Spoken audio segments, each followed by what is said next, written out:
Hey everyone, my name is Thomas Griffin and this is my presentation for Behind Closed Doors. So Behind Closed Doors is a third-person adventure game that takes place in the lobby of a train station. The player approaches the concierge desk and is given a treasure map by the desk worker. That is the foundation of our game, in which the player must find the treasure. To better explain the game is this slide here. The player will have 10 total rooms to explore, and in some cases, they may need to backtrack to older rooms.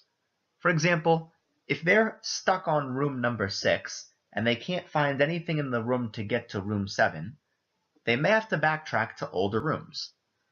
Something may be hidden in room number 2 that can get them to room number 7. In each room, there are also some audio tapes that the player will need to listen to in order to possibly get a hint or give a better idea on how to solve the room. It won't give the whole secret away, but it will help the player out.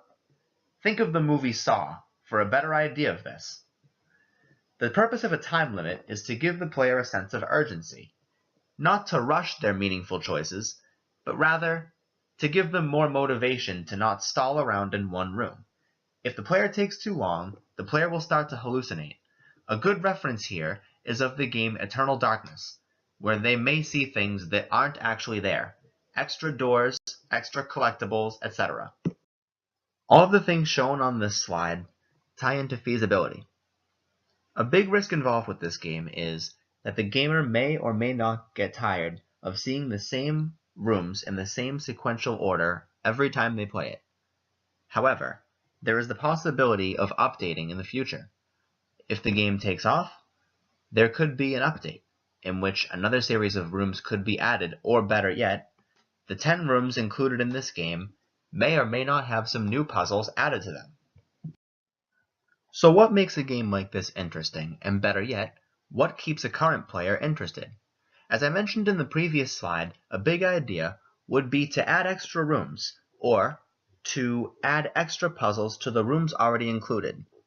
Ones that may take more time, so will add more time to the clock.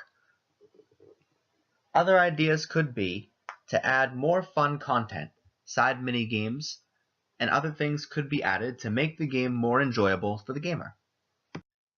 So what does the player do?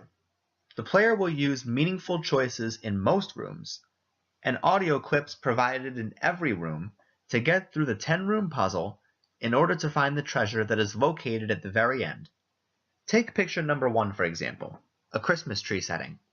If the player needs to find a key in here, and the audio clip provided gave a hint that leaned around the color red, what would the player do? Would they open presents with the red bow, or presents with the red box? Or maybe look inside of a red stocking? These are all important, meaningful choices that the player will have to take. Correct answers will progress the player forward, and in some cases, provide extra rewards.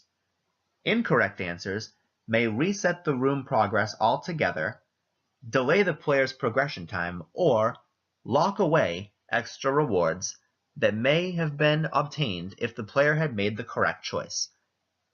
But not all rooms will have meaningful choices. Take picture number 2, the bowling alley, for example. The player may have to roll a strike, beat a total specific score, or roll a set number of pins in 3 frames. Let's say they have to beat 20 frames. That is not a meaningful choice.